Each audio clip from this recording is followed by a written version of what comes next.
Hi everybody, I'm Devli. Welcome to my YouTube channel, Nature Kids. In my previous lesson, I talked about 2 points of defining history. In this video, I'm going to explain the other 2 points of defining history. So, now let's get started with the first lesson. Now let's see what benefits of learning history are. Learning history will help us to minimize our mistakes and develop our future. And the information we receive from the past helps us to strengthen the present.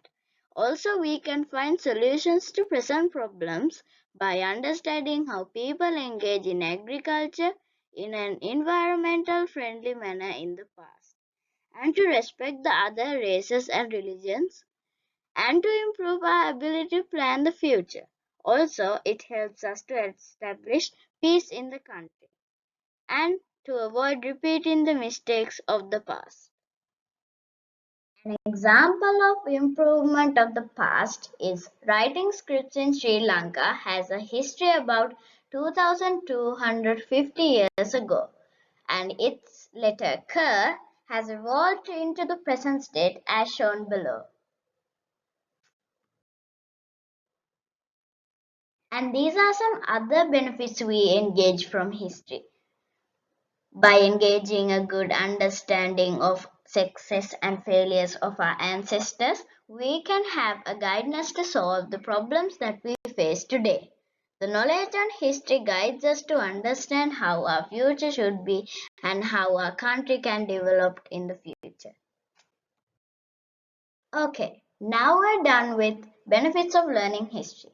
Now let's go to the last point of defining history, which is how does history measure time?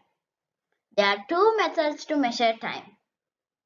They are before Christ, which is also called BC, and Anno Domini, which is also called AD. The time period before the birth of Jesus Christ is called before Christ, which is BC.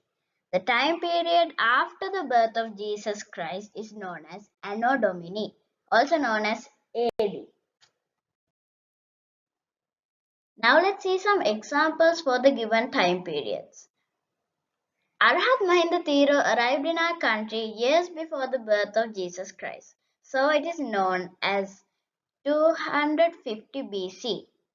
And another example is King Mahasen, who constructed Minneriya tank, started reigning Sri Lanka 274 years after the birth of Jesus Christ, which is known as 274 AD. Now let's see what Buddhist years and Saka years are. Buddhist years and Saka years are sometimes used to show the time. These methods have been used in ancient India and Sri Lanka. The system of Saka years is a calendar of Hindus. It started in 78 AD. The king Gautamaputra Satakarni, who ruled the western India, started Saka year system. Now let's see what Hijri years are. There is a chronologic method used by Muslims to calculate the time in celebrating their religious festivals. It is called Hijri years. It started in 622 AD. Now let's see some important events that took place in history. Sri Lanka became an independent country in 1948 AD, the beginning of King Mahasen's rule in 274 AD, the beginning of King Vasavar's rule in 67 AD, birth of Jesus Christ in 1st AD. Thank you everybody for watching this video. I hope you learned something from it. And please subscribe and like this video. I'll see you again soon in the next lesson. Until then, goodbye.